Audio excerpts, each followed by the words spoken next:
Sorry. Hi, guys. Welcome to the show. I'm already laughing. It's kind of a good sign. Um, I was having a hard time coming up with a title for today's show because the clips that we have are kind of all over the map. They kind of go in different directions. Most of them are about how, just a few months, Biden has destroyed the entire country, even though Trump made America great again. But apparently that greatness had a shelf life of only 4 months. And it's like, like I guess it's like sushi on a windowsill, like every other thing that Trump touches. Like it won't last. You'd have to ask Stormy Daniels, but there seems to be a short amount of time where Trump's successes last in any way whatsoever. And so yesterday, we're talking about how, or the day before yesterday, they all run together at this point, where we kind of, it was yesterday, we found Don Jr. was on Flashpoint because he had sunk that low. And I thought it couldn't kind of get any worse. I really couldn't. And then, because there's a level of, obviously, I'm sorry, this is killing me. I have to show you this. But all right.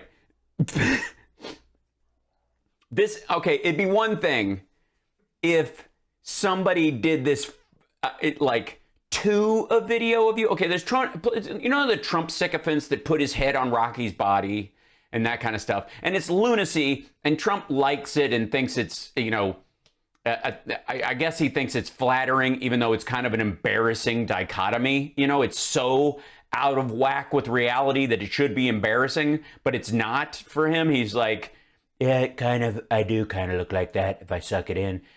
The same thing, at least you have in that moment that someone else did that and they weren't part of your team necessarily. It was just done to try. I'm sorry, I'm trying to keep it together.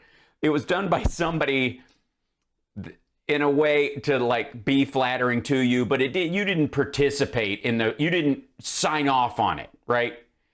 And then we get to Don Jr.'s Rumble account, which is as bottom of the barrel websites go for being able to post stuff on or try to make any kind of headway on. And let's be abundantly clear. There is nothing per se that Don Jr. is putting on his Rumble that he couldn't get away with on a YouTube channel. It's just that big fish in small pond is the way these guys actually look important. And I can afford, because I have another career, to allow my social media numbers to be whatever they are, because they're not indicative of the quality of my other work or whatever, or the popularity of the shows I do, because they're kind of wholly different, And so, if we've got 18,000 subscribers, thank you very much. And we've gotten 300 new ones in the last few days, and it's a beautiful thing. And don't forget to like and subscribe, infotainmentwars.com. But if I have numbers like that, and I've only been building this channel, we had less than 5,000 last year, and I do long videos. You know what I mean? This is a specialty act. I'm not dumping out these 3 minutes, cinnamon challenge things that spike your views. It's just not what I do, right? So it's expected that that I have the numbers that are legit and all of them are real and all that kind of stuff. And I'm fine with it. Don Jr. can't afford that because he'll end up having the same number of people I have unless he buys some.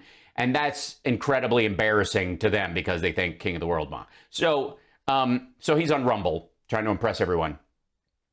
And so far, it's failed to ignite. There's a failure to launch in his Rumble experience, even though he's cranking out 2-3 a day.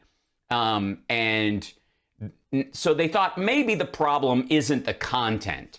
Maybe it's not that he's a colossal bore, that he's living off of other people's talking points, that he's basically like I guess it wouldn't be he's not quite boomer age because he's younger than me. He's not even Gen X. I don't know what his age range is, but it's like a New York's third generation slumlord doing a shorter, tighter version of the Ben Shapiro show with an equally bizarre vocal tone, guys. So what could it be that's keeping him back? What's holding Don Jr. back? What is it? clearly it's been his thumbnails. Now, thumbnail game is a huge part of the social media thing. I mean, making some clickbait. CSL makes our thumbnails for the show, and it does a masterful job threading the needle between being, funny and in line with what I'm saying in the thing, and it not being false clickbait, just like somebody destroys somebody, which is the idiotic thing we hear all the time, because these destroyed people always just get up and go back to work the next day. I'm amazed that all these people that were destroyed are still working in every industry they were working in before. But this thumbnail game is next level. This is, ladies and gentlemen, if I may,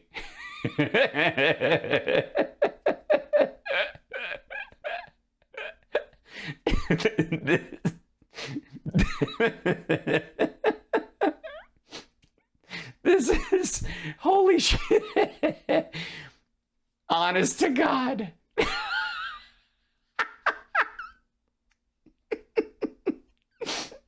This is on his own channel. Now, if anything's going to make look, I mean, let's break it down, because this is, I don't know even what's in this goddamn video. But the thumbnail is magic. There is a lot going on here. First off, we'll get to him in a second. First off, the world is on fire. It has been hit by, apparently there's a fire sale. This is the everything must go. There's a top priority tag. A tag, like it's, and this part of the earth is on fire. If this is indeed Earth, it might just be, kind of a, generic burning planet. I can't. This is so stupid. And then this is supposed to be the clickbait. This is what's supposed to make you go Shazam, right? This is what's supposed to like lock you in. Like, God damn, I need to see this. Joe's speech is a head scratcher. I'm just saying it doesn't live up to the. Can you imagine a big action film, Deep Impact, end of the world scenario, 2012, that kind of thing, and it says the end of the world is a real head scratcher. You know what I mean? It's just kind of a, it just kind of lays there. Now, before we get to the fact that Don Jr. is radioactive, apparently from, the blow he's been getting from Chernobyl, even Biden seems confused by this whole thing. He's like, it's meant to be bad. Like, he's the only black and white thing in the picture. It's meant to be like, oh, he doesn't know what's going on. And he's like sucking food out of his teeth in the way that both he and Obama did a lot of eating right before they went on. And there would be a lot of teeth licking. It's what's sometimes in the case of Obama, it may have been what smokers do who normally smoke when they're nervous or to calm themselves down. So what they do is they eat instead. And so right before they'll snack on something, and then there's something in their teeth the whole time. And it's infrequent enough that it doesn't drive the audience crazy, but it's definitely part of what's going on there. And it humanizes you in the audience's mind. It's a trick, quite frankly, that a lot of politicians use. There used to be this phrase, suck in your teeth and shake in your change, which is this way of just kind of hanging around. And it's like, it's where these dudes stand on a porch when they're talking like that. And they're just, this is their way of just hanging out, sucking your teeth and shaking your change. That's the move, right? So it makes you fit in. So Biden's doing one of those moments. And by the way, there are a lot of pictures where you can get, Biden's is an introvert. He has focus issues like I do. He'll glaze over when he's thinking about something. I do that all the time. He's done it for years. It's when you just tune out everybody and then you get to your point again and the world disappears and you go back to it. And I do that. It drives Summer crazy. And so there's a lot of pictures of him where you could get him doing that. In this picture, he looks like he's looking straight ahead at something. So you're not getting what you need from this clickbait. While the world is on fire, he's apparently safe in 1932, and it's a fire sale. And then apparently Don Jr. thinks he's the master and not show enough. I guess he's blow enough. We'll just call him blow enough from now on. Hashtag blow enough. Blow enough. Who's the master? Blow enough. So this was supposed to be the Shazam. Now I can't wait to see what's under the hood. I mean, this whole thing is just, I mean, there's a lot to live up to in this blow nut, right? Blow enough. See you working. Thanks very much. For those of you that don't know the movie The Last Dragon, shame on you. It's a beautiful film. It's I love it dearly. It's great on so many fronts. It's I can't sing enough praises. If I had a full body tattoo, it would be of the poster. All right, so here we go. Let's just see. I got to see if this video, if the production quality, I mean, will he be glowing in the video? We don't know. Will he have a backdrop behind him of a world on fire? We don't know. Will there be lower thirds that are apparently a gold plate on something, and they didn't even bother to take the PNG? Look, the PNG, they clipped it out over here, but over there, there's still some of it. So, I mean, there's only so much work you can do on this kind of thing. Oh, we absolutely can't stop lying. We both own it. Okay, guys, there's a new... Okay, guys, there's a new batch of blow on my kitchen counter, and thank God the counter is green so that I can see it all. Greatest threat facing America, according to Joe Biden. Last week, it was white supremacy. No, I don't remember him saying it was the greatest threat. I think white supremacist groups are our biggest domestic terror threat. Black supremacists are third. I'm sad to say that they will find themselves, they have to work a little harder. The Black Hebrew Israelites have kept them, high up in the, in the upper five. But, primarily, if we're concerned about domestic terrorism, the white supremacists are number one. I mean, it's in line. I mean, I would think as a white supremacist yourself, you'd be proud of the fact that the Aryan nation are 1% of the prison population and 20% of the murders committed in jail for hire, even. So they're still in the ranking. I just want you to know this. They might slip down over time. As America gets more racially diverse, I'm sure there will be other supremacist movements that give it a good go. But it's going to be a while before they can compete with with the Bundy clan. Definitely. I don't know what the white supremacy words. Number one, obviously, right? Obviously. So it was so obvious that literally people in the community that briefs on these sort of things were like, listen guys, I've been in there for a long time. I read articles about this and tweets about it. I was there for a long time, and it's literally it was never briefed as even a major issue or threat facing America because of things like China and Russia and nuclear proliferation. Yeah, those aren't domestic terror threats. And then North Korea maybe take a little precedent, but this week. Yeah, but you handle domestic versus international issues differently, except when you're your dad, obviously, because in that case, you just suck up to the foreign dictators, make most of your deals post-presidency over in those countries, or at least plan to before they fail.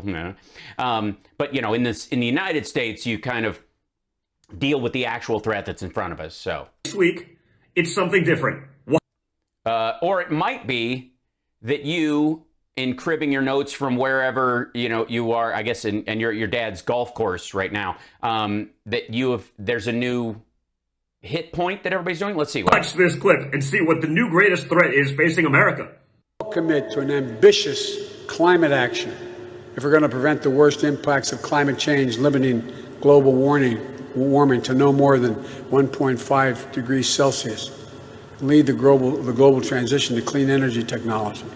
When I went over in the tank in the Pentagon, when I first was elected vice president with President Obama, the military sat us down to let us know what the greatest threats facing America were, the greatest physical threats.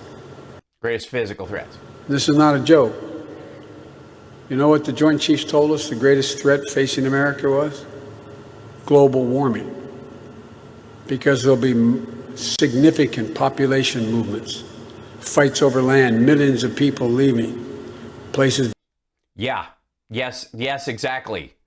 The displacement aspect of climate change in impoverished countries especially will create pop-off wars all over the place. Resource wars in and of themselves have been the most bloody in history, and when you have people losing land because the seas are rising and all that kind of stuff, you're going to have people kind of going, well, I can't have all my people dying, and since you live where the fruit trees are, I kind of need to kill you and take them. That's exactly what they're talking about, because it's not that the climate part of it will affect the United States the most. It's that the global threat caused by the rise of autocrats and all that kind of stuff, caused by these ever-tightening battles across the world, Trump D chess level stuff. This is because they're literally sinking below the sea in Indonesia because of the fights over what is arable land anymore. You guessed it, folks.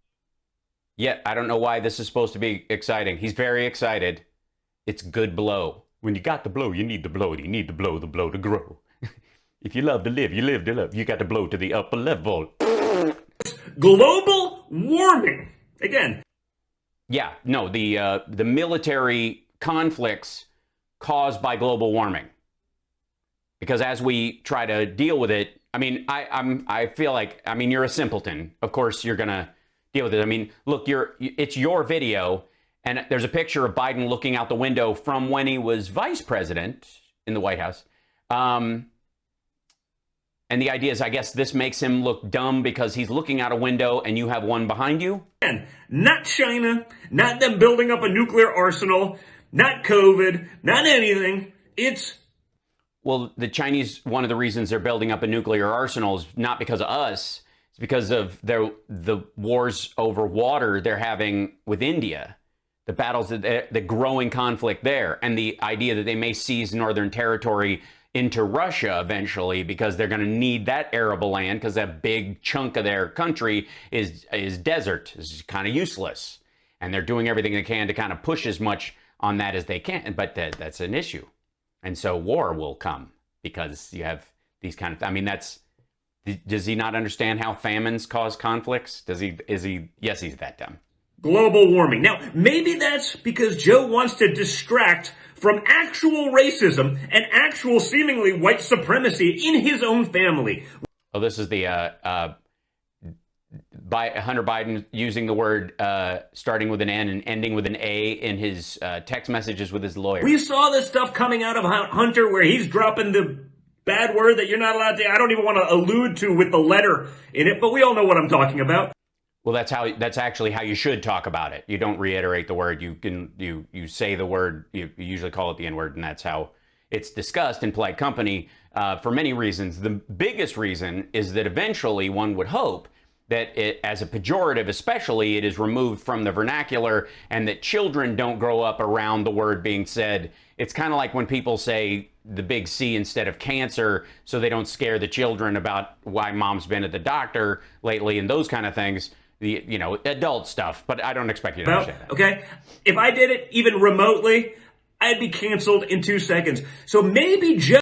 Yeah, if he had a government job or he was, he's running the company. Yeah, he's canceled in that regard. Joe actually thought that white supremacy was the greatest threat facing America because he's surrounded by a white supremacist, perhaps his son. Clearly very free.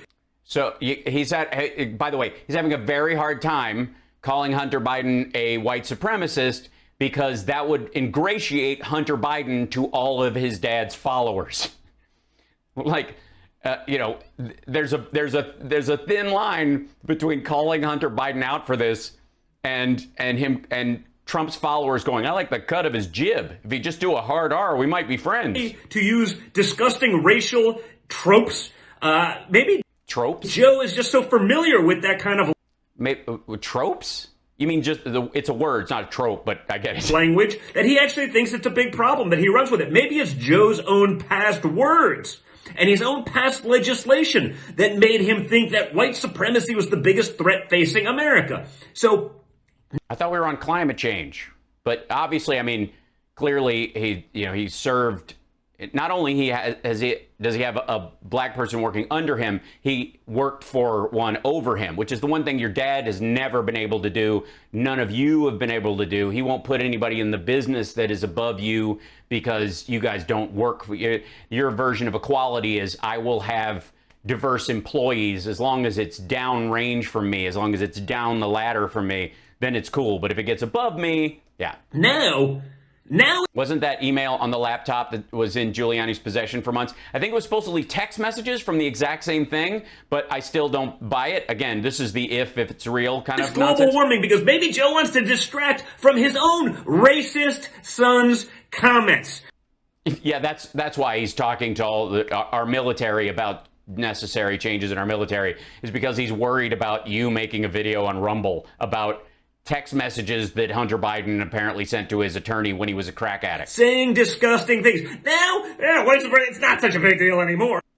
Well, no, that's the domestic threat. Now he's on an international trip, and that's how we know the difference, that we know that he knows the difference. See how that works? Not that you do. I get it, but... Again, maybe it's because Joe's just gotten a little too comfortable with that kind of stuff, because it seems to surround him, himself personally, as well as his...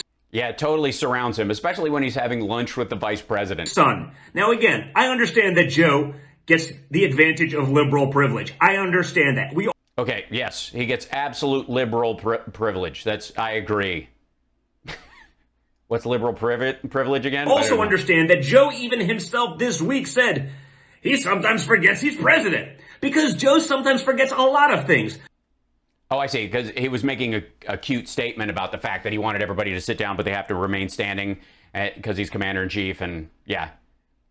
He said it nicely, like, sometimes I forget I'm president. It's been 4 months. Your dad forgot he was president when it was time to, fill the cupboards because they were bare. Like the office that he was running for, like where he is, like the name. You mean so I'm glad we have a moment. Guys, we have a moment here. We're having a moment. He's admitting that Joe is the president and that he's in, the position of power that he's legitimately in. So that's progress. It took a while. It's a little bit there.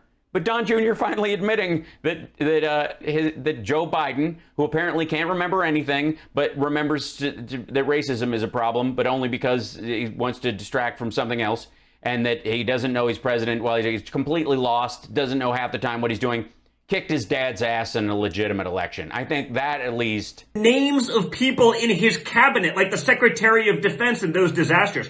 You saw the speech. I mean, even in a big speech, what, dude, seriously, I don't know this. I always thought that if you did a ton of blow, it deepened your voice in some ways because it ate away at the stuff. Or does it just cause swelling in the nasal passages? Did they stitch it up? Is that how it happened? Are they little whistle holes? Yeah. Tim Apple, anyone? Yeah. Speech in front of troops. He still botches it. Just turn the teleprompter around, Joe. Let the people read it for themselves.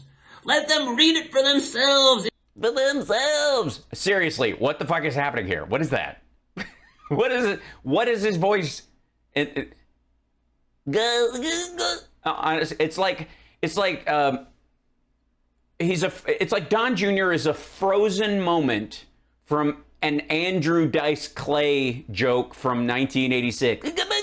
Like he lives in that vocal tonality. There's like a space-time window in that vocal tonality where Don Jr. was literally born from. Yeah. It's so much easier than watching you flub it every darn time. So every darn time, dude, he's doing a speech in front of the military from a teleprompter and successfully with a stutter, by the way, lifelong stutterer, and pulling it off very well, quite frankly. And you have to check your notes in a 4-minute video.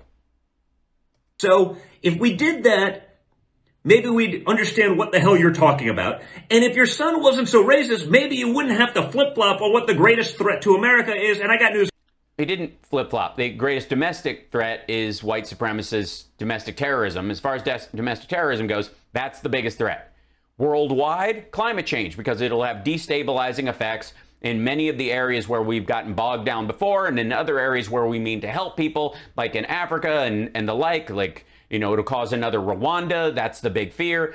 Most of those things are resource-based, and as resources get tighter because of climate change and deforestation and the rising sea levels, then you're going to have more of these wars pop off, and therefore we as the United States are going to have to participate, if not go fully alone, in helping deal with these things, either through our participation in NATO, in the UN, and on our own. And this is not, I don't know why this is hard.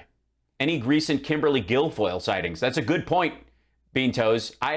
We have not seen them together in a long time, and I do mean not see. Bad news for you, Joe. It's neither global warming, nor is it white supremacy.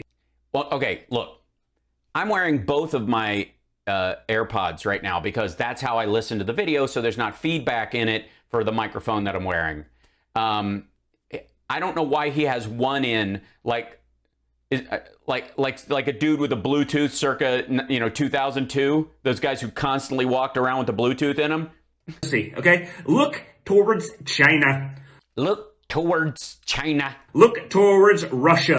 Look towards how do you not know how to pronounce the word towards? Supremacy, okay? Look towards China.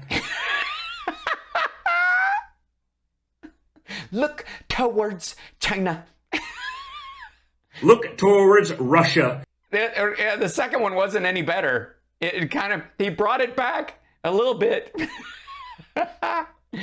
Look what? Nor is it white supremacy, okay? Look towards China.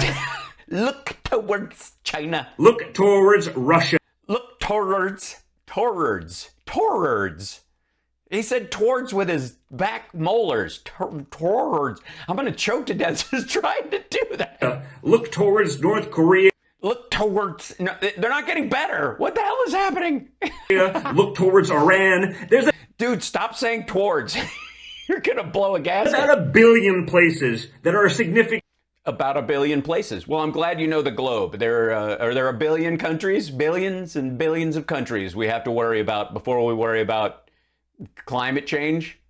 By the way, for the record, if there were 1 billion places to look that are threats to the United States, then climate would be the least of our worries because holy shit, violence and explosions and death all the time. Significantly greater threat to American democracy and the American way of the American life than Jesus Christ, dude. Back up, slow down. Is there, I don't know, you guys know I don't do drugs, so I don't know drugs. Is there something you can take to kind of slow your roll? Does he have to is there an edible suppository he can do to kind of mellow out his overgrind? How does this work? than the nonsense that you push with the liberal BS. By the way, why are you acting like you're FaceTiming him? Who are you? You are talking to an audience, and you will never be heard by Trump, or by your dad or anyone in the family, much less the president. Your dad's not watching this, so why would you expect Joe Biden to see it? BS talking points on a daily basis. The only problem is no one in the media is going to call it out, so I'll do it for you. Yeah, thanks, man. If it wasn't, man, we're so lucky. Have a good one, guys. Have a good one, guys.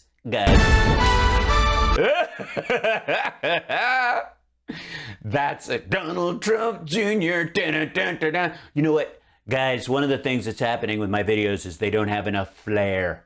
Good Lord. Have a good one, guys.